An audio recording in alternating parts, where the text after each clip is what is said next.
Good evening. What a crowd. We've pulled out some more chairs, so this is the best kind of evening ever. My name is Renee Fennell, and I'm Senior Director of Alumni Relations at the Alumni Association. Thank you for coming out tonight. This is the sixth event in our fall Harper Lecture Series. The series reaches 16 cities in the fall and is stretched from North Carolina to Mumbai. We're hoping that you've enjoyed a chance talking to your fellow peers, maybe meeting some new folks or reconnecting with folks that you've known in the past. I'm here to spend a couple minutes to talk about the University of Chicago campaign, Inquiry and Impact. Our university was founded on the basis of philanthropy. In fact, this fall we celebrate our 125th anniversary. The University of Chicago campaign, Inquiry and Impact, honors this tradition and milestone by challenging us with a goal of engaging 125,000 alumni with the university by 2019. Of course, we also want to raise $4.5 billion. To date, we've raised more than $2.7 billion, which includes a gift you might have read about in the last 2 weeks, and that's the $100 million gift from the Pearson family to create the Pearson Institute for the Study and Resolution of Global Conflicts and the Pearson Global Forum, which are both institutes for the first of their kinds. We hope this institute and the many other exciting initiatives launched through the campaign provide numerous opportunities for our alumni to engage with the university.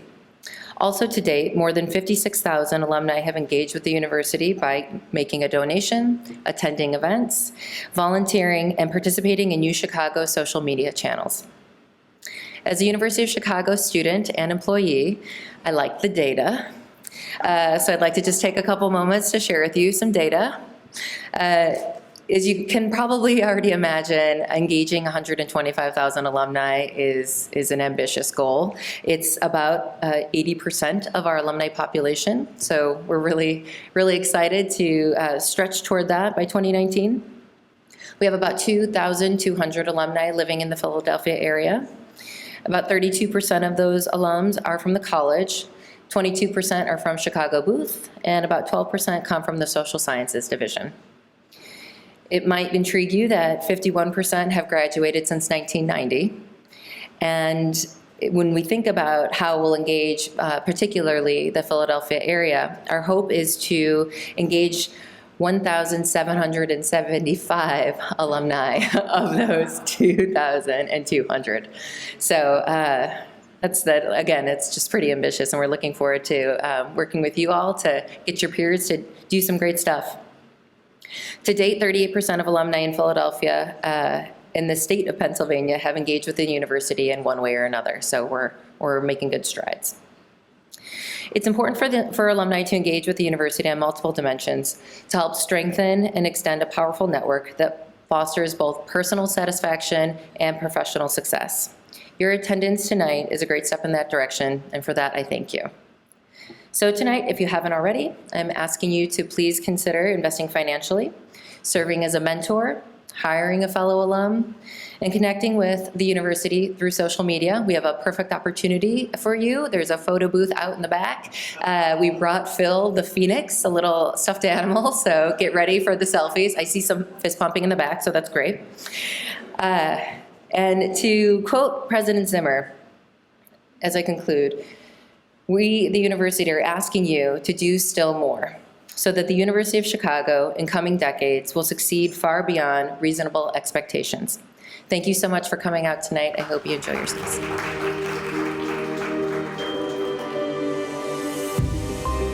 The University of Chicago is urban, global, courageous, unusual, phenomenal, rigorous, fabulous, outspoken, economics and pizza, pushing borders, invigorating, an intellectual crucible that pushes you to be your best every day. From its inception, the University of Chicago focused on rigorous, intense inquiry. It's defined everything about what the University of Chicago is today and what it will be in the future. The core curriculum is the symbol of who we are. Our mission is to get very talented students and to put them through a program of systematic, interdisciplinary training, and 4 years later graduate Chicago intellectuals. I'll bring up a discovery that we've made, then I'll proceed to criticize my own discovery. It's through self-criticism you create a learning culture of critical inquiry. We aren't just talking at each other, we're listening. And at the end of the class, I may have a completely different perspective on the issue. Some excellent, excellent students over the years. They were very much my teachers. It changed my work. It just exposed me to a world of ideas. I was the beneficiary of a scholarship from the University of Chicago. I could not have gone to business school without that scholarship. I just feel so grateful that I was selected to kind of be among the minds and the intelligence and the incredible people. It's been the best experience of my life. I think supporting young people to pursue their dreams opens up the world to you. All we ask of anybody is that they do the same to the next generation. The university is really made by the people in it. Really very competitive. Very unruly. Seeing all the crazy, amazing things that they're doing. Curing diabetes, cancer. Innovation, more entrepreneurship, new ventures, new technologies. Really forces me to push for something beyond what I'm doing. In higher education today, the humanities are really in retreat. We really think that it's a responsibility to continue to foster growth of the humanities. The Collegium will allow teams of humanists from all over the world to tackle problems that society needs to deal with. The Institute of Molecular Engineering is organized around solving water, energy, health problems through designing matter from molecules up. Just solving one of all of these problems that we're working on would be tremendous. You're part of an intellectual community that attracts individuals who are intellectually fearless. That will bring together experts from different disciplines to help solve problems. We're exploring opportunities to create more portals for the community and people in the city to come into the university and both get some of the knowledge that we have, but also share their knowledge with us. Lots of people are skeptical about the ability to use social programs to prevent crime. What we've tried to do is to generate evidence that is so rigorous and so compelling that the most skeptical skeptic will have to acknowledge that there's really something here. 1 year of participation in the Youth Guidance and Becoming a Man program reduced violent crime arrests to these kids by over 40%, which I think really challenges the conventional wisdom that the only way that you can control crime and violence in the United States is through locking up millions and millions of people. And if you show the impact, it has global reach. Billions of people, not just millions, billions of people that you can get to. It's very important in a world which is becoming more integrated that you have these global universities. We now have a rather more ambitious global strategy with the same gold standard quality of curriculum and teaching. Students are going to want experience of understanding other cultures because this is going to be the world that they are functioning in over the coming decades. Can we bring people, scholars, politicians, administrators from these different areas also together to discuss what's going on? To debate the big challenges facing the world. Human illness limits society, and accordingly, fixing that, addressing it, is hugely important. It's transformative. I had been diagnosed with metastatic or advanced breast cancer. The first thing Dr. Fumi Olopati said to me is, I want to find out more about your tumor so that I can personalize the treatment for both you and the tumor. The survival rate for metastatic diseases was 1 to 2 years. I really must say that I have survived the odds. I mean, I'm still sitting here, standing here 10 years plus. You know what? It's worth every day getting up and supporting patients like her.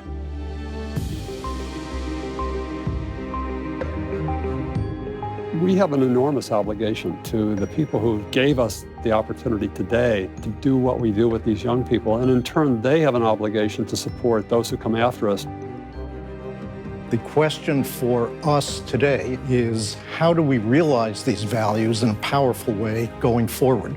Together, we are spreading grace and humanity. Together we are thinking about ways in which you could have an impact on society. Together we have the potential to change the way people think about urban problems. Together we make amazing discoveries possible. It's part of our DNA. It's who we are. It's a big, big universe here. Ours is the university of great discoveries. Ours is the university of fearless inquiry. Ours is the university that develops ideas that change the world.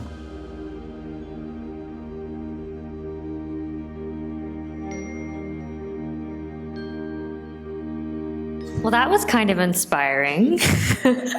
Good evening. My name is Sarah Grunningsater. I completed both my master's degree and my PhD degree in history in the Division of Social Sciences. And I am so glad that you are all able to join us tonight to dive into some UChicago scholarship and also to have the chance to relax and socialize. For more than 125 years, the university has attracted and supported faculty of transformational thought and impact. Tonight's Harper lecture continues a tradition of bringing faculty and alumni together to celebrate and explore world-changing ideas. I am particularly honored to be introducing tonight's Harper lecture with Matthew Briones because he is one of the most important and influential teachers I have ever been privileged to know. I first met Matt Briones when I was 19 years old. I was an undergraduate at Harvard. I was a shy sophomore taking a social history class, and Matt was in the middle of getting his PhD at Harvard. He was a graduate student, so he was my TA in section. And I spent the first 3 months of the semester not saying a word, despite the fact that I loved the class. And I will never forget when he handed back my midterm. He took the time to say that I had done really good work and that he wanted to keep hearing from, or start hearing from me for the rest of the semester. And I think most of us have those moments where we had a teacher who somehow put us on a path or told us that we were better than we thought we were. And I honestly think one of the reasons I ended up getting a PhD in history is in part because Matt Briones took the time when I was 19 years old to say that I had something to say. Fast forward about 8 years later, I was deciding whether or not to go back and get my doctorate, and Matt at this point was a professor at the University of Michigan, and I called him up and he took my phone call and we had an hour-long conversation about whether or not I should go back to school, and I decided to do it. I was thrilled to get accepted to the University of Chicago, and you can imagine my delight when about 3 years after that, the UChicago history faculty did a search for a new 20th century Asian Americanist, and I heard that Matt Briones was on the short list. So about 10 years after I'd first been in class with Matt Briones, he ended up joining the faculty where I was getting my PhD, and we ended up actually teaching together. I was his TA in a class on the history of baseball, so you're gonna hear some of that content tonight. And in some ways, I consider myself an apprentice. I now list on my CV that I teach the history of US baseball, and it's because of Matt Briones. So now I'm pleased to introduce Professor Matthew Briones. Thank you so much, Sarah. And you can kind of understand, but it's incredibly emotional, the video, for one, and then two, having that kind of introduction. It's quite emotional, actually. And you kind of recognize that your students are so much smarter than you are. And I think I recognized that back in 2000 when I taught Sarah. So I'm really quite touched by that introduction. I wanted to also thank Renee and Nina and Jennifer for organizing the event, and for all of you for inviting me here to Philadelphia. I don't think I really understood the importance of the Harper lecture until I started watching some of them on YouTube. And I just thought, I don't know how I'm going to do this. So I am just incredibly touched and humbled that you've asked me to come here and share some stories, because I'm certainly not any of those Nobel Prize winners who were on that little, I was available, I was on the bench, so they just asked me to come, so I'm here. But what I hope it's okay that it is going to be a little bit less scholarly and less formal. They had asked me to think more about maybe a TED Talk. I've never seen a TED Talk, so I have no idea what that is. But it is much more informal. It's trying to fuse a narrative that's personal, but also historical, but really pedagogical, and it is about trying to teach students at the University of Chicago. So I hope I hope that this, my sharing of these stories is worthy of the Harper Lectures. I distinctly remember my childhood backyard in Brookline, Massachusetts. It's where I would play every day, throwing a tennis ball against the cement foundation exterior where our basement sat. My mom had built a little Asian garden next to this wall, full of little white rocks, a decorative Japanese miniature temple, sundry plants, weeds, and flowers ostensibly evoking the Asian ecosystem. The problem was that Mom's garden sat between the foundation wall and my own little patch of muddied green, what I considered the perfect facsimile of the area shortstop, like the Red Sox Rick Burleson or St. Louis's Ozzie Smith, patrolled and controlled. Philadelphia's Larry Boa. The ball would ricochet off the wall and I'd have to dive for it, stab it backhand or catch it on one hop. I'd right myself, quickly take the ball out of my glove and throw to an imaginary first baseman. I'd spend countless hours back there, no matter the weather and no matter the season. I essentially ruined Mom's hopes for a well-tended garden or modestly presentable lawn for her suburban neighbors. To an immigrant trying to fit in, this situation must have galled Mom, but she never said anything to me. No reprimand, no gentle nudge to move my playing patch a few yards over. She'd watch me outside the narrow slit of a kitchen window that served as a spyglass onto my makeshift miniature Fenway Park. One afternoon in the early 80s, Mom simply gave in and joined me on my own field of dreams. Mind you, my mother was a Filipina immigrant who had rarely demonstrated any physical or athletic prowess or expressed any scintilla of interest in physical activity. She had grown up back in the Philippines, a backwater colony of the United States for more than half a century, as the favorite daughter among 11 siblings of a World War II hero who had hidden and saved a wounded lieutenant colonel in the US Marines from Japanese soldiers. My grandfather was crushed to know that my mom had eventually hitched her wagon to the son of a modest Filipino political family who wanted to be a doctor in America. After the 1965 Immigration Act that prompted an unprecedented influx of Asians, following years of exclusionary anti-Asian practices, and with pregnant expectation of martial law that would be instituted by venal and murderous dictator Ferdinand Marcos, my parents escaped the Philippines in 1968 with 2 young sons in tow. Not coincidentally, they settled in America's cradle of freedom here in Philadelphia, as my dad completed his residency in ophthalmology at Jefferson Medical. In 1972, for reasons passing understanding, I was brought into this world at Lankenau Hospital, the first US citizen in the Briones family. For someone who would eventually earn a PhD in American Studies, this first salvo in the city of brotherly love was clearly an inauspicious beginning. But I digress, back to Mom and the field of dreams. Bless her heart, I think she simply thought that afternoon, hell, I've had 2 sons in this godforsaken land. I may as well figure out why the heck this bat and ball thing fascinates the 3rd one. She came out into the backyard and volunteered to play me one-on-one. I had no idea what she meant. People don't play baseball one-on-one. But my people are a basketball people. Filipinos, despite the average height of 5 feet, love the game invented by James Naismith, perfected by Russell, Dr. J, Bird, and Jordan, and quite simply play below the rim. Our Philippine Basketball Association is an actual destination for some of America's worn-out players who feel comfortable being surrounded by a lot of fast-moving and hot-headed pygmies. So when Mom said she'd play one-on-one, I'm fairly sure she thought baseball borrowed a similar analog and phraseology from basketball. As a fairly eager but dim-witted 8-year-old, I thought on the fly and told Mom that we would play wiffle ball. One-on-one, pitcher and batter, most home runs win. Mom agreed and introduced me to a species I would not again encounter until my ex-wife from about 10 years ago, the competitive trash-talking mother in mommy jeans. Mom approached our improvised baseball diamond, sidled up and into the batter's box, and tried to stare me down as the pitcher. Make sure you get it here, boy. Your arm is as weak as a wet noodle. Say, what? I thought. Where'd she get that patter? That was a pretty sophisticated turn of phrase for an immigrant.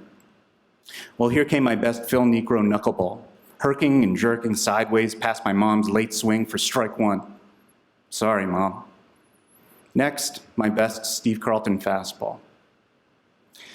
Pick the bat up off your shoulder, Mom, I screamed impatiently as strike 2 hit.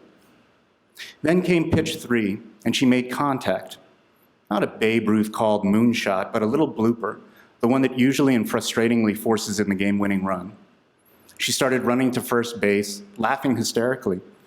But I dove and made a play on the ball after it bounced. I got up quickly and fired the wiffle ball at Mom as she arrogantly tried for 2. The ball hit her on the small of the back before she reached second base. You're out, Mom, I yelled. Come on, you need to run faster. Walking back to home, she just looked at me balefully. A little disappointed her kid was such a little shit. and quipped, "Your brothers had better arms." I often share this opening anecdote with my students at U of C, where I teach a course on baseball and American history, a syllabus heavily borrowed from one of my heroes, the late William Gannap, the brilliant Civil War scholar at Harvard. I used to think the story was wholly foreign to my undergrads. Usually the binding ties felt by young people towards the phenomenon of baseball are steeped in father-son, father-daughter, grandfather-grandchild, and/or sibling-sibling relationships. However, I'd tell them my farcical story and they wouldn't bat an eye. They got it. It didn't matter which family member transmitted the knowledge or which one shared it with them. Baseball was a deeply familial, deeply felt experience, no matter who the family member was that first expressed a love of the game. Mom's story was a way in for me of connecting with my students. It was a first step of trust that one rarely finds on the first day of classes. If I could share that personal and somewhat pained memory with my students, my mom would eventually die from pancreatic cancer in 2008, only 3 months after her diagnosis. Then my talking about the tough stuff in US history, race, class, sexuality, gender, and more, would be a proverbial walk in the park. Baseball itself is a remarkably appropriate and useful lens for understanding and teaching American history. The themes that dominate the game accurately reflect themes that characterize and define US history. There's a reason we considered baseball the national pastime for over a century and a half. Sadly, I'd argue, baseball can no longer legitimately make a claim on that title, as football, American football that is, has fully captured the nation's attention in the 21st century with its emphasis on speed, violence, and inflated or deflated dramas. I'm a Patriots fan, so that's why I had to stick it to all the Eagles fans. Certainly, however, baseball still maintains a unique and near irrational hold on the American psyche.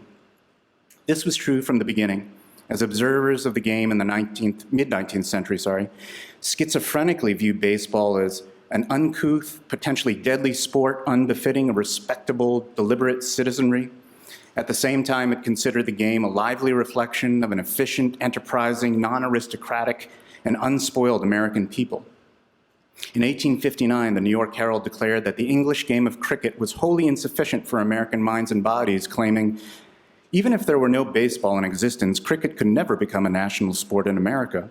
It is too slow, intricate, and plodding a game for our go-ahead people. Cultural anxiety over the separation between America and its former colonizer affected not only universities attempting to establish and teach an American history and literature over and above its English analogs, but it also affected the ostensibly simple games of a child. The Herald continues, "The good effect produced on the health and strength and morals of the young men engaged in this outdoor exercise is the theme of all who are conversant with them. It has taken them from the unhealthy haunts of dissipation indoors and given them a taste for manly sports, which cannot fail to have beneficial effect, not only in the physical development of our citizens, but on the national character." Here, the Victorian sensibility of muscular Christianity connected the individual health and constitution of a male body to the figurative health and actual constitution of the US national body. Ever the cynical party pooper, however, the New York Times published an article entitled "Our Irrational Game" in 1870, stating, "It is one of the defects of our national character that no sooner do we get a hold of a good thing of this sort than we proceed to make it hurtful by excess. Baseball as a recreation was well enough, but baseball established as a business calls upon us to revise our notions of its usefulness. After decrying its danger to life and limb and the increase of insurance premiums, the article avers, the moral aspect of our national game is even less reassuring. At best, it is an excuse for gambling. At its worst, a device for viler jockeying and swindling than ever disgraced the turf." The Gray Lady operatically concludes, "We are tempted to suspect that we have been worshiping a very senseless idol." In American history, as in American baseball, we find ourselves obsessed with such idolatry, both false and true, and a wellspring of national mythology. Origin myths, in particular, are precious narratives that are the stories we like to tell ourselves, to reassure ourselves. It's no coincidence that our political leaders love referencing John Winthrop's City upon a Hill sermon from 1630, the romance of John Smith and Pocahontas, Washington's cherry tree, Paul Bunyan, Manifest Destiny, Johnny Appleseed. Similarly, the game holds dearly, if not blindly, to its sacred myths. Often the tale is told that a Civil War veteran, Abner Doubleday, first played our version of bat and ball with a bunch of children in the Idol of Cooperstown, New York in 1839. All elements of the story were, frankly, ideal. An innocent child's game, a pastoral setting, a budding military hero, and an improvement upon English roots. Unfortunately, Doubleday was actually at West Point in 1839, a good 150 miles away from the Cooperstown cow patch, and it's unclear what his connections to baseball truly were, beyond requesting bats and balls for an African-American regiment he led in Texas in 1871. The real Elysian field where baseball was often played in its infancy was located in less than idyllic Hoboken, New Jersey, across the river from Manhattan, where grown men would often blow off steam after work by playing bat and ball in the streets. The Doubleday myth was far from reality.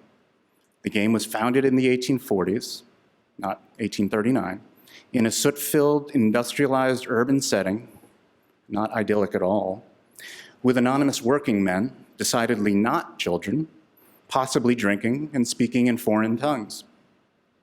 Why avoid this particular origin story and go with the Doubleday myth? After all, as recently as 2010, then Commissioner Bud Selig publicly reaffirmed his own misplaced belief that Doubleday was the true father of baseball. The question is a good one, though, and the very type of juicy prompt that allows teachers to pivot from the minutiae of the game and open up a class to context, critical analysis, and more history. It's not unreasonable to posit why the powers that be promoted this particular origin myth in 1905, and why early 20th century audiences seemed open to its logic. Not only was it another attempt to distance America from its English overlords, to assert something distinctly and exceptionally American in the new century, but it was also an attempt to assuage anxieties about the rapidly changing nation. The last decade of the 19th century and the first decades of the 20th witnessed seismic shifts in American life. Historian Frederick Jackson Turner would declare the closing of the American frontier at an American Historical Association meeting in Chicago in 1893, despite the fact that the US had only months earlier overthrown the Hawaiian monarchy and would invade Cuba, Puerto Rico, and the Philippines by 1898. The American empire had been born. Additionally, the 1890s would come to be known as the nadir or nadir of African American history, with an average of over 100 lynchings taking place each year. And in 1896, the Supreme Court reaffirmed that separation of the races was indeed equal in the notorious case of Plessy versus Ferguson, more permanently codifying the regime of Jim and Jane Crow across the South. The largest economic depression to date would hit in 1893, while a year later, the Pullman strike violently reminded the nation of the precarious relationship between labor and management. Thousands of new immigrants were flooding major cities, and progressive-era reformers like Jane Addams were taking in these huddled masses and attempting to inculcate lessons on Americanization, hygiene, and family planning. Hence, fears of all kinds, of the foreigner, of the dark other, of the worker, of the independent woman, dovetailed with the overriding fear that modernity, with its attendant industrialization, urbanization, and politicization, were renting America asunder into lonely, atomistic fragments. So what's that you say? You've got a children's game where men can play like boys for a few hours? The drudgery of piecemeal work can be temporarily suspended so that 9 individuals can unite as a team and everyone gets a fair turn at bat? African Americans and immigrants can be excluded, for the most part, from the diamond and the playing field remains level? Women can only attend as spectators and only then to discipline the crowd's behavior, not the players? Sign me up, old sport. I'm simplifying, to be sure, but you can see how this particular myth-making event in baseball history makes sense in the larger context of early 20th century American political and cultural history. Amidst the chaos and search for order during this time, the simplicity of baseball with its time-honored rules and bounded logic, seemed like a worthy salve to the nation. Bread and circuses, perhaps, but also a safety valve for all of the political, cultural, and social anxiety bubbling outside the pastoral green. You can probably further sense the ripe opportunity this myth-making moment affords a 21st century teacher to lure in a fan of the game and make him or her a student of history. Contemporary events also dictate quite heavily what gets discussed in class. When Stanford grad and NBA player Jason Collins declared that he was gay in the spring of 2013, it was the first time an active player in any of the 4 major sports leagues, male sports leagues, had come out. However, it almost seemed anticlimactic, given that our baseball class had already debated the possibility of more professional athletes coming out in the male sports leagues and the facile stereotypes affecting female athletes. We took the moment to reflect deeply upon the Victorian roots within 19th century baseball, the self-control, the checked emotions, and the circumspection acquired of muscular Christianity, and the fact that poorly skilled players were not insignificantly labeled muffins. Early era baseball differentiated between the more skilled players who caught balls with their hands on the fly versus those who allowed the ball to bounce one hop before fielding it. This highlighted the distinction made by the game's earliest proponents that one type of playing represented manliness and the other type an unambiguous boyishness. And this was what was called the fly rule at the time. It still is called the fly rule in many ways. Of course, the 21st century has presented noteworthy challenges to these traditional notions of the manly, undeniably straight athlete, as in 2003, retired baseball player Billy Beane, and that's not the GM of the Oakland A's, but the former player who played with the San Diego Padres, he came out as gay in his memoir, Going the Other Way, Lessons from a Life in and Out of Major League Baseball. It wasn't until this past summer that an active professional baseball player in the minor leagues, David Denson of the Milwaukee Brewers organization, bravely shared his sexuality with teammates and eventually the Milwaukee Journal-Sentinel. The paper describes Denson's anxiety at raising the issue in the clubhouse and his teammates' response. They said, "You're still our teammate, you're still our brother. We kind of had an idea, but your sexuality has nothing to do with your ability. You're still a ball player at the end of the day. We don't treat you any different. We've got your back." An MLB study sponsored by the Tribune Company in 2004 found that, somewhat surprisingly, 74% of players said they would accept a gay teammate. This is an astonishing statistic in many ways, and the social scientist in me always has to ask, how was the question asked? Who asked it? And were players only answering what they thought the questioner wanted to hear? In other words, we certainly shouldn't kid ourselves that the issue is at all resolved. Take recently inducted Hall of Fame pitcher John Smoltz's unadorned reaction to the Associated Press's asking him about his opinion of gay marriage. What's next? Marrying animals? Leave it to former Phillies manager and sagacious shortstop Larry Bowa to offer probably the most realistic, yet admittedly ambivalent reaction to a gay teammate. I'm sure it would depend on who the player was. If he hits 340, it probably would be easier than if he hits 220.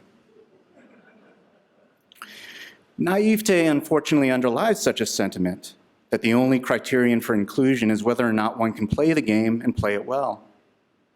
Much like the Horatio Alger myth in our larger culture, which theorizes that any individual in America can pull him or herself up by his or her bootstraps and achieve the American dream by dint of the sweat on his or her brow, the admirable belief in truly democratic possibility belies the reality and inequality on the ground.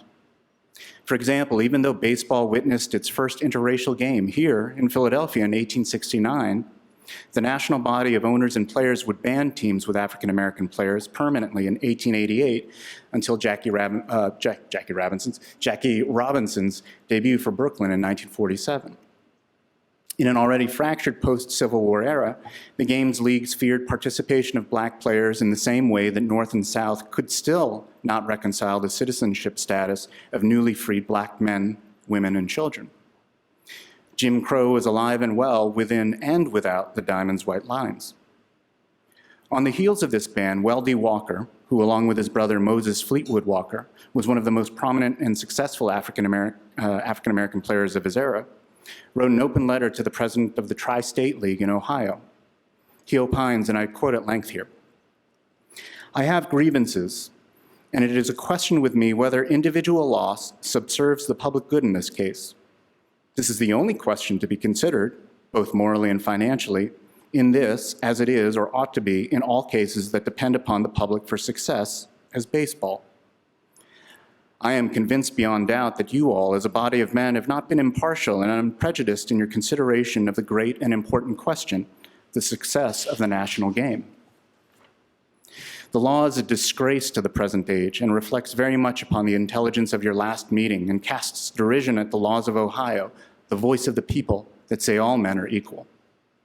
There should be some broader cause, such as want of ability, behavior, and intelligence, for barring a player other than his color. It is for these reasons, and because I think that ability and intelligence should be recognized first and last, at all times and by everyone, I ask the question again, why was the law permitting colored men to sign repealed?"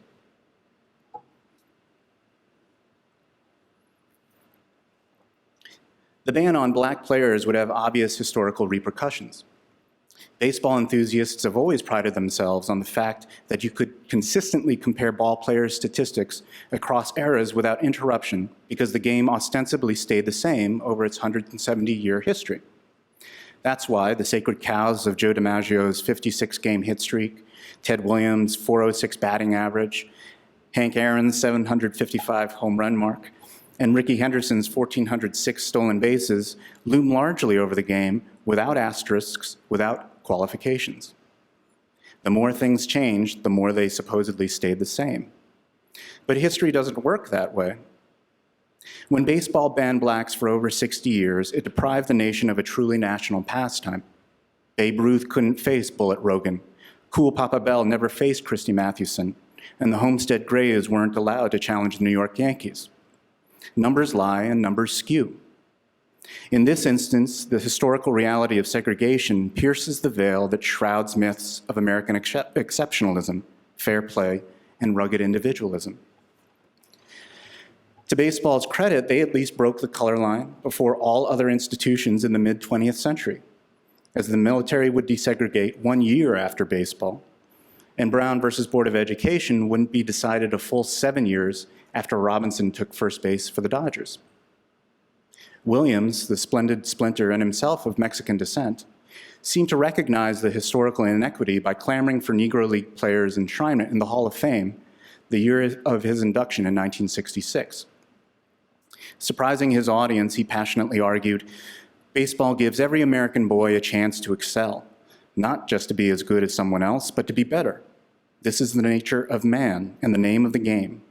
I hope that one day Satchel Paige and Josh Gibson will be voted into the Hall of Fame as symbols of the great Negro players who are not here only because they weren't given the chance." The feel-good narrative, however, takes a complicated turn as the last 30 years or so has seen the rapid decline of African-American participation in baseball from the Little Leagues to the major leagues.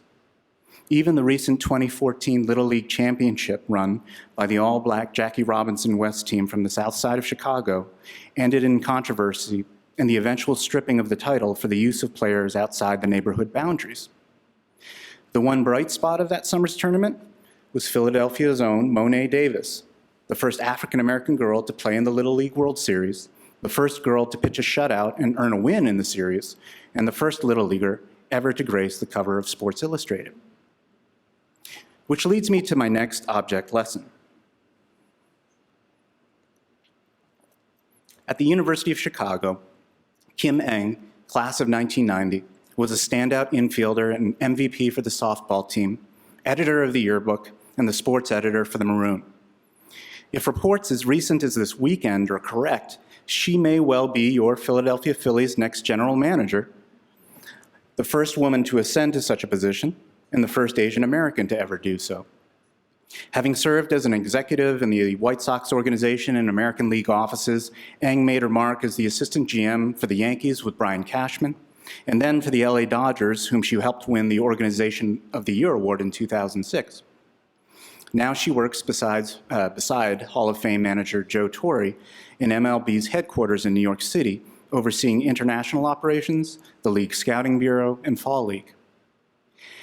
Eng isn't the first woman to roam the executive suites of a major league club, but she may well end up being the most accomplished.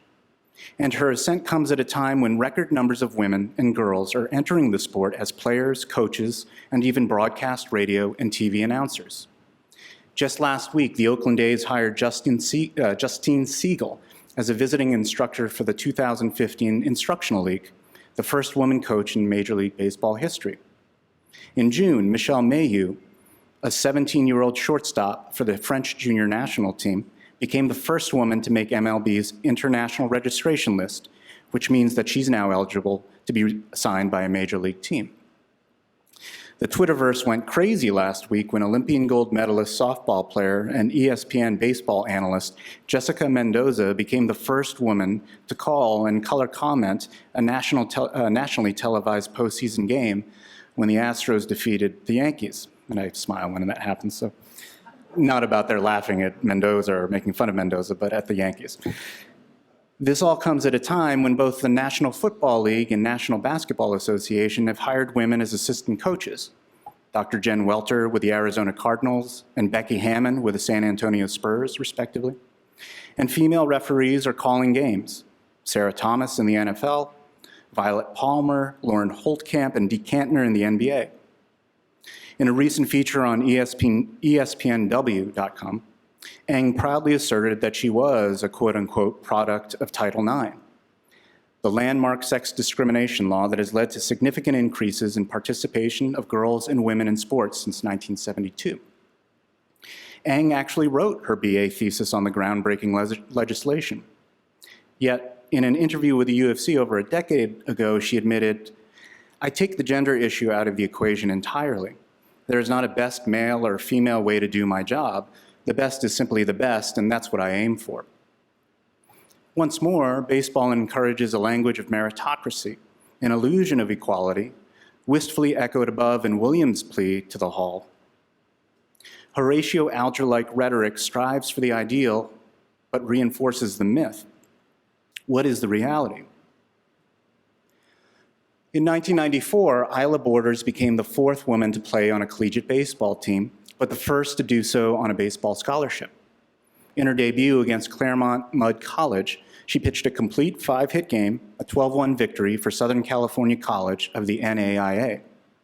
She'd played on a semi-pro baseball team the summer before college, while her high school career included a no-hitter, an ERA under 3, and a team MVP award.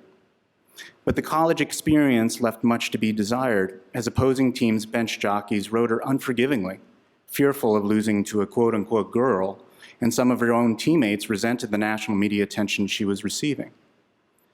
To find relief in the midst of such stresses, she would often visit the familiar and comforting haven of the pitching mound at night.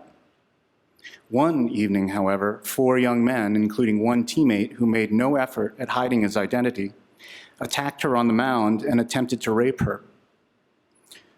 Bruised and clothes torn, Borders somehow managed to fend off the men and escape to her dorm room. But in the tradition of a locker room code that promoted solving problems in-house and fearful that she would be thrown off the team for causing a stir, Borders didn't report the assault. She told baseball historian Gene Hastings Ardell, "That night was a big turning point in my life. I realized I wasn't just playing for fun now, or because I loved the game. I was playing for all women in sports. And pitching became a role, a duty." Borders would go on to play 3.5 seasons of professional ball in the Independent Northern League for teams in Minnesota and Wisconsin, retiring in 2000. In 1999, she had her best numbers, boasting a 3.63 ERA, compiling a minor league career record of 2-4 with a 6.73 ERA. Coincidentally, she would follow her sports career by breaking the barriers of another professional fraternity, firefighting, the companies of which were a direct cultural antecedent to baseball clubs in the 19th century. Given that the path she blazed was a minefield, Borders remained hopeful, yet steadfastly realistic, saying, "As long as women keep coming through, who have the love for the game and for what they're doing, can withstand brutal criticism and scrutiny and tough physical demands, and can work twice as hard as a man out there, then it's possible to one day have a woman make it to the major leagues as a player or as an umpire. For my students, the tale of Isla Borders opens up a wealth of discursive possibilities. Women in sports, the sharp divide between professional and amateur, the strength, both real and symbolic, of Title IX, and the risks posed to young women on college campuses throughout our nation, no matter how physically, mentally, and spiritually strong.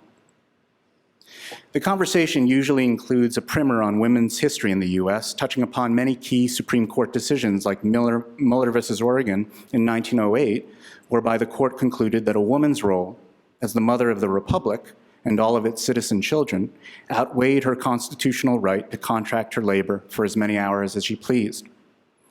The 14th Amendment, the 19th Amendment, and the tortuous history of the Equal Rights Amendment, another ERA altogether, all inform our discussions.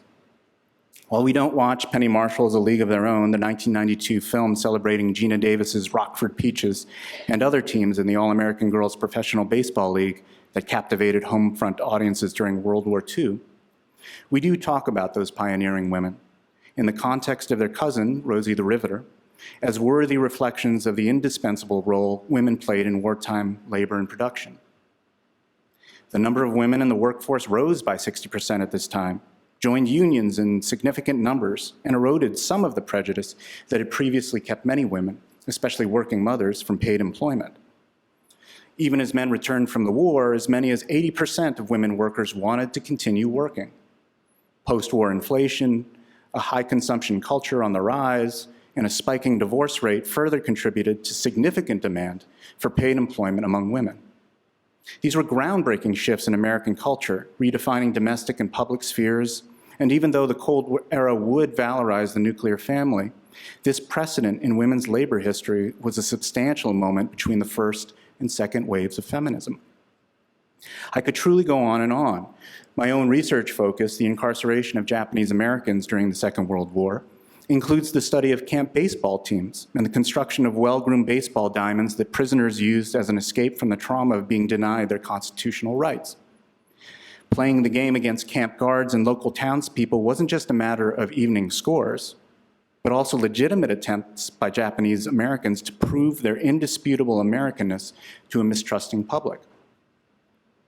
When my class studies the Latinization of baseball, we discuss not only the signal figures like Roberto Clemente, Juan Marichal, and Fernando Valenzuela, but also the ways in which MLB has used Dominican baseball players, among other Latinos, as cheaper sources of labor, at the same time that the American public debates multinational corporations' outsourcing of jobs and the implications of state and federal immigration policies targeting Central and Latin Americans.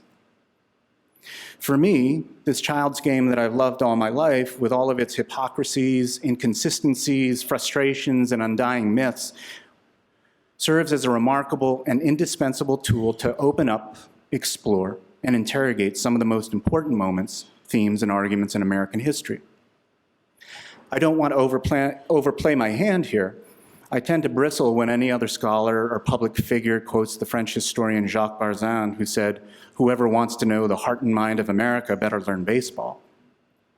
He's not wholly incorrect, but this seems a little overwrought. I'm looking for a way to connect with my students. I'm searching for a way in. In a time when we're all competing for these young people's attention, they're worried about how they'll pay off their loans for unforgiving tuition rates. No wonder these young men and women are flocking to economics or the hard sciences as majors. They're all worried about their job prospects, and I don't blame them. It's difficult to encourage them into a life of the mind, to pursue PhDs in the increasingly shrinking fields of the humanities and social sciences. I was embarrassed a couple years ago when I heard that 51% of the graduating class at Harvard, my alma mater, was going into finance. Why aren't they helping to build the 10 best public schools in the country, 10 grand cathedrals for the children in our ever more challenged inner cities and rural communities? Because the culture isn't providing enough incentive. Why teach in South Central LA for a pittance and at your own peril when you can take a plum job with the hottest consulting firm or investment bank in Manhattan? If we're truly an exceptional nation, a democracy hallowed by the Puritans, and a society where Horatio Alger wouldn't be working at Burger King today without any prospect of making manager, then those Harvard kids wouldn't have had to make such an untenable choice. In a recent New York Times op-ed, University of San Diego professor Victor Fleischer provocatively asked, "Who do you think received more cash from Yale's endowment last year? Yale students or the private equity fund managers hired to invest the university's money?" The university paid nearly $500 million to fund managers to manage, and here you do hear the language of baseball, right? To manage about a third of Yale's $24 billion endowment. Of the $1 billion from the endowment going to the operating budget for the university, only $170 million was used for tuition assistance, fellowships, and prizes. Fleischer readily concedes that the managers are paid for their performance. To wit, Yale's chief investment officer earned their portfolio 36% last year. That the university boasts a generous financial aid policy, and that Yale spends money from its endowment on things that benefit students indirectly, like buildings, faculty salaries, and research. He cites nearly $850 million in this latter category, yet he concludes quite rightly, but the amount universities pay to private equity reveals the deeper problem. We've lost sight of the idea that students, not fund managers, should be the primary beneficiaries of a university's endowment.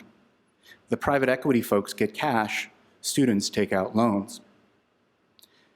Like Fleischer, I don't purport to being an expert in the intricacies of university administration, budgets, and fundraising. And I concede that well-intentioned administrators know what they're doing for the most part, and they know where resources have to be allocated. But I also know that I'm losing, and that to a certain extent, my students are losing even more. As the new director of undergraduate studies for the history department, I don't have enough in my operating budget to offer honorarium to any guest speaker, nor do I have enough to offer more than a few stale cookies and a cup of coffee to my students when they attend an undergraduate event for majors and minors, maybe twice a quarter if we're lucky. The university has actually slashed my graduate student assistant salary by $1,100 in his capacity as the undergraduate coordinator, or as the indispensable face of our undergraduate program, which means that he's being asked to do exponentially more for our majors when he's being told he's getting exponentially less. In fact, today I just got an email from him that they cannot now, graduate students are not allowed to work past 19.5 hours, and this guy was, just about working 20 hours with the undergraduate coordinator position and wants to just teach a core course in the spring, not only to make some money, but to get some experience as a university teacher. And the university administration is keeping him from doing it. And again, this guy is running our undergraduate program and our website, et cetera, especially while I'm here in Philadelphia. And parenthetically, I will say a recent Wall Street Journal article pointed out that graduate students across the nation make up only 14% of the student body, but hold 40% of student debt. These structural inequalities are affecting too many of us in the university, and they're affecting the quality of the undergraduate teaching we can provide our students. So when I say I'm looking for a way in, I mean that I desperately want to convince students of history's contemporary relevancy, its central importance in their lives, and the value of a BA in the liberal arts. I can tell them that all of my Harvard classmates, who are now captains of industry, often share with me that they would rather hire humanities or social science majors than straight econ majors because they claim the former possess broader frames of reference, more flexible and sophisticated ways of thinking critically, and more non-traditional modes of analysis. But my students rarely believe me. They want to hear it from the horse's mouths, and I can't afford to bring those thoroughbreds to campus. So in the end, baseball is my best way in. It's a way of taking something these students loved well before they ever thought about college admissions, job prospects, and the inevitability of adulthood, and showing them more. The great hypocrisy is that I trade on their memories of childhood innocence, love of games, and familial ties only to raise doubts about their preconceived notions of this children's game. It's exceptionalism, this way into the American family. To encourage them to think longer and harder about the myths and stories we love to tell ourselves, either as baseball fans or as Americans. And I'm still doing this too, At least I hope so. Whenever I teach any of my classes, I tell my students that my pedagogical model and intellectual model is James Baldwin, who said, "I love America more than any other country in the world, and exactly for this reason, I insist on the right to criticize her perpetually." It's a patriot's credo. It's the statement of someone who believes in the possibility of America's exceptionalism, but knows she's nowhere near the ideal just yet. It's also the hopeful cry of an immigrant son who doesn't quite know how to reconcile the loss of a mother when he was just starting to achieve the American dream. These days, I don't have the luxury of hearing my mom scream at the TV when the Red Sox are in the World Series. She was always so upset that the '86 team lost to the New York Mets. Thank God we had the Celtics all those years. Sorry, Sixers fans. But I've got something even better now. I've got a 12-year-old daughter and an 8-year-old daughter who love playing catch. Granted, they wear pink Hello Kitty gloves as we throw the ball around the horn, but it's really something. They're White Sox fans. I mean, really, they're Red Sox fans. And I still have to teach them how to play a game of pickle. But they look just like my mom and have way better arms. Thank you so much for having me.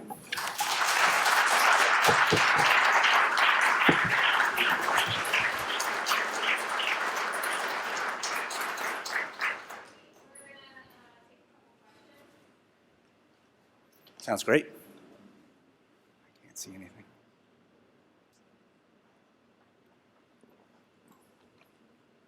I love your analysis of myths. My God, the rules of baseball have changed so much. Let's say from 1910 to 1925, you can't even compare a pitcher. Yes. There is no better. But let me ask you something. One myth that really I can't explain is Branch Rickey and his magnificent contribution to America. Bringing Jackie Robinson in, when juxtaposed upon his general managership of the St. Louis Cardinals from 25 to somewhere around 1941, when the St. Louis Cardinals had the most discriminatory policy in the way they treated their fans in the right field pavilion. You know what I mean? Mm-hmm. Mm-hmm. The right field pavilion, 25 onward, the blacks were designated to the right field pavilion. And even after, well, this is when Branch Rickey left, but even after 47, they still kept it up until Brown versus Board of Education as a cultural event. So how do you explain Branch Rickey and yet the aura that he presents to us as a master of seeking to resolve discriminatory problems? Right. No, thank you for that. It was even sad. It was last postseason when the Ferguson riots were taking place near St. Louis, and some of the St. Louis fans were so upset. I mean, I get it; they didn't want to be bothered, and et cetera. It's a postseason, but just that tension that was going on in St. Louis last year it's kind of reminiscent of what you're saying about the right field. It's hard because Rickey. I have the students read a very good history on Jackie Robinson's integration, which is Jules Teigel's Baseball's Great Experiment, or America's Great Experiment, sorry. And he does a very good job as opposed to the movie. So I showed the film, which I didn't think was that bad, but it's hard to disassociate Harrison Ford from Branch Rickey. You know, you immediately know who the hero is going to be. You know, it's this great white savior. And we know the story is much more complicated than that. And Wendell Smith, for example, the Pittsburgh Courier African-American sports writer who really was Jackie's body man. I mean, he had as much to do with it as Rickey does. So I think it's really difficult to reconcile what you've brought up. You know, when you go back in Rickey's history, I mean, there's a lot of reinventing going on there too. I don't doubt that his origin story, where he says that his teammate Charles Thomas, an African-American catcher, you know, breaks down when he's talking to him, and this is what has sort of motivated him to help integrate baseball. So I really don't take away from your critique of Rickey at all. I just find that I'm such a hypocrite because even rooting for the Red Sox that till the 1990s really was such an awfully racist and awful, organization. We don't even have to go into what happens in the stands. But they were the last to desegregate in 1959 with Pumpsie Green. So yeah, it's as I was saying in the talk, is that these real hypocrisies, these blind spots that I continue to kind of hold up in my head. I still watch, like after this, I'm sure I'm going to go out there and try to figure out who, did the Blue Jays win? And, I won't stop, it's like an addict, but it is trying to reconcile a lot of those kinds of serious hypocrisy.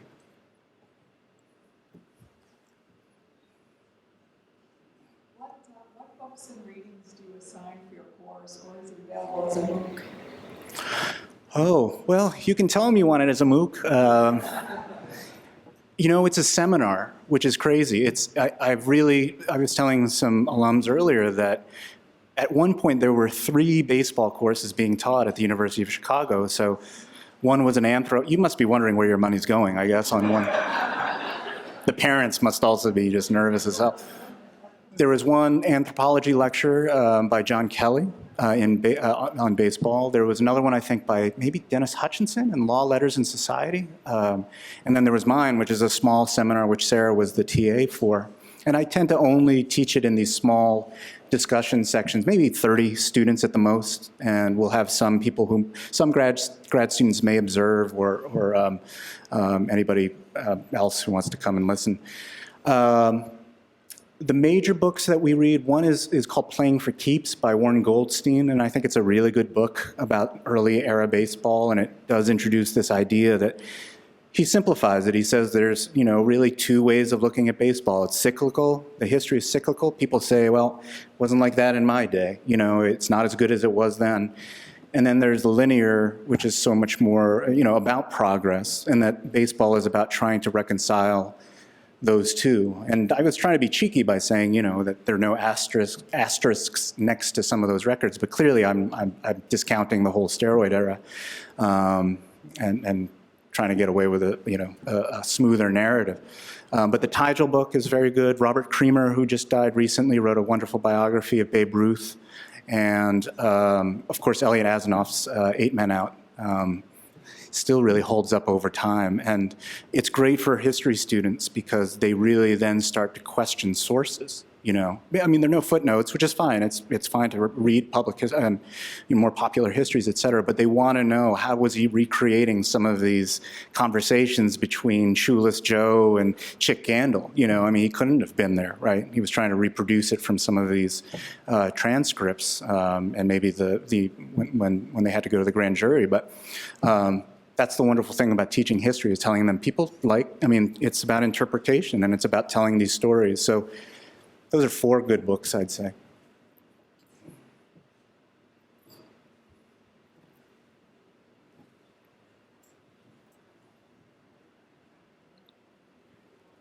You use the word meritocracy, and I've heard that word used before with respect to baseball. I think it's so true. As I was watching the game last night, I was thrilled about it. Yeah. I realized that it's also about failure and redemption. And I think about Javier Baez, who looked terrible in the field in Game 3, and who redeemed himself with a 3-run home run, and Colton Wong, who made terrible plays and brilliantly stopped some runs. And that's what baseball is. It's failure and redemption. Yeah. And I don't think there's anything like it anywhere. Sports or anything else, that you can be a goat in 1 second and then redeem yourself so fully in another. And I don't know if that ever comes up in your discussions. Yeah, no, thank you. It fits right in with this whole idea of mythology and the creation of narratives. We will sometimes watch it's a very good, Alex Gibney did a very good documentary. I think ESPN is trying to post it now again on its website, but about the Steve Bartman case, Catching Hell, I think is what it's called, the documentary. And it's very good. The fact that back in Chicago, you guys you could probably keep up with it, I'm sure, but people are trying, there is a campaign to try to get Bartman to come to some of these playoff games and try to mend the fences. It's awful what they did to that particular man. Bill Buckner's a really, I mean, as a Red Sox fan, that's, I grew up with that. I mean, he might as well be an uncle or something. It is incredible how it is about failure and then projection. The whole idea of the scapegoating and really, I mean, if you look at any of these games too, you can pick out other people who were responsible for those games being lost, but somehow Bill Buckner gets crucified when Bob Stanley was awful and Calvin Giraldi. I mean, that was still game 6. They still had another game. So and you can see how much it's really, I mean, I go to therapy for it, so it's really hard. But I agree with you. There really are moments you can go up 1 at bat and, or you can make an awful play in the field and then you can be the redeemer, right, at the end of the game. I mean, I think it does happen in other sports, but there really is something, it's ineffable, right? I mean, even what's going on now with baseball, and I will admit, like I love probably the NFL and the NBA more now, but I cannot stop watching this playoff baseball. There's something quite magical about it because I'm waiting for some story, to unfold. So thank you though. We have time for one more.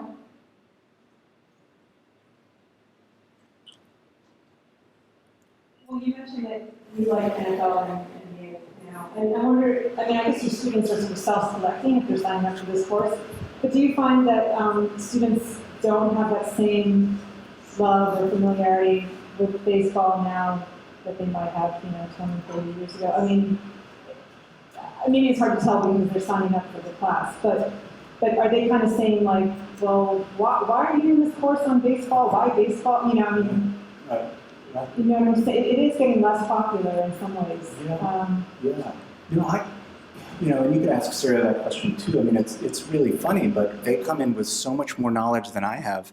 I mean, it's not only the day-to-day, the contemporary kind of stat-minded kid that my brothers were really stat-minded in the 80s, I remember, but you'll love it as UChicago. I mean, it is the Nate Silver 538, really stat-crunching oriented kind of some kids who come in, sabermetric. They're trying to convince me to become a part of the Sabermetric Society. I don't understand what, I do history. I don't really do numbers. But they come in, you're right, they're very self-selecting and they do come in with this incredibly deep knowledge.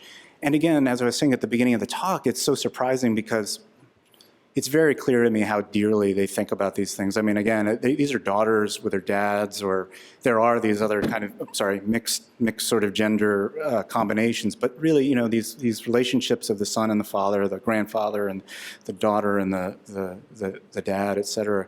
It's amazing how much they know about their own teams.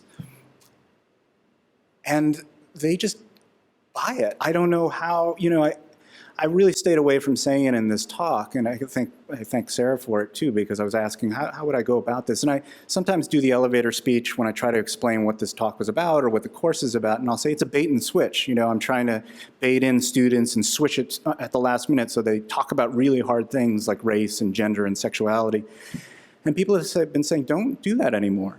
In some ways you're diminishing what you are doing or bring to the course, and also what these students are bringing to it. They totally get this is a sport. It's frivolous in a lot of ways, but it also has some sort of reflection on American culture and society that, at least for the next 80 minutes, we're going to dig in with you. And maybe then they leave and they think, what am I doing taking this history, this baseball course? I don't know how I can explain it to my parents, but it's really been the best classes I've taught at the University of Chicago, if you can believe it. But thank you again. Thank you very much for having me. I appreciate it.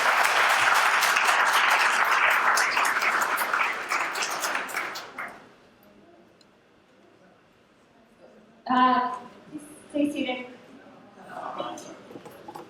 Hi.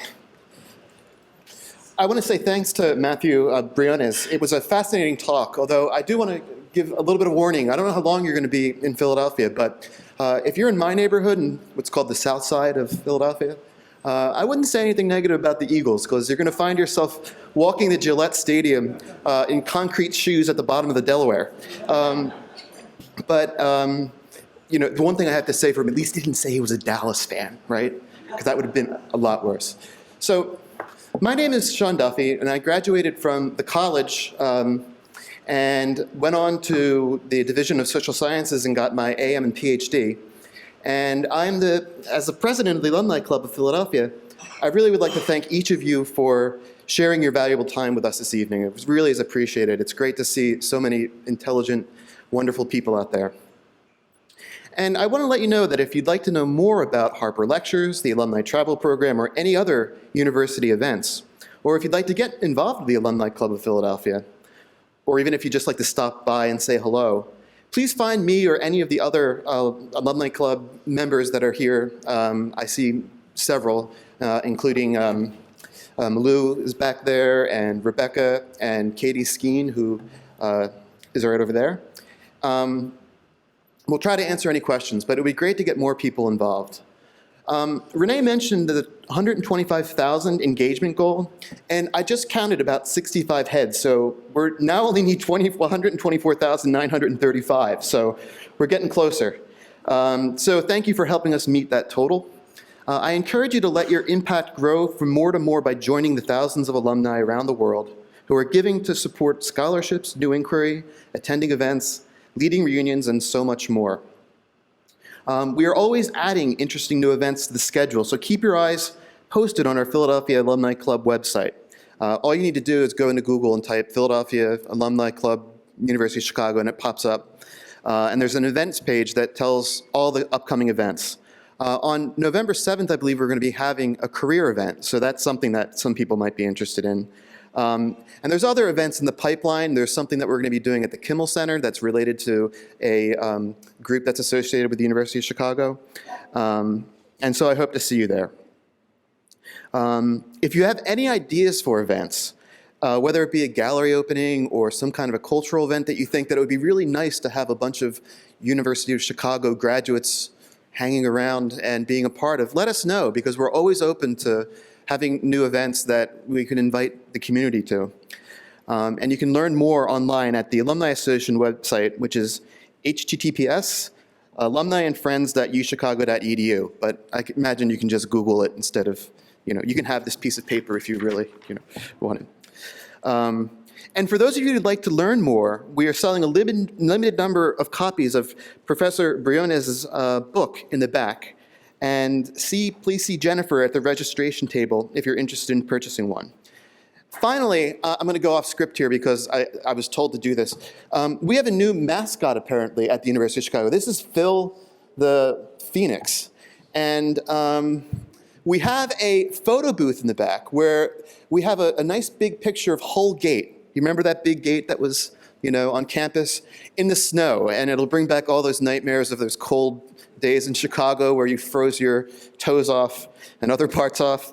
So please get your photograph taken there, and you can even maybe even put this guy on your shoulder like the devil kind of.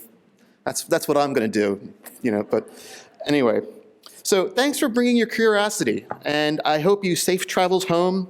I look forward to seeing you all next year, but hopefully before then at one of our upcoming events. So I guess I'll end by saying go Maroons, and thank you.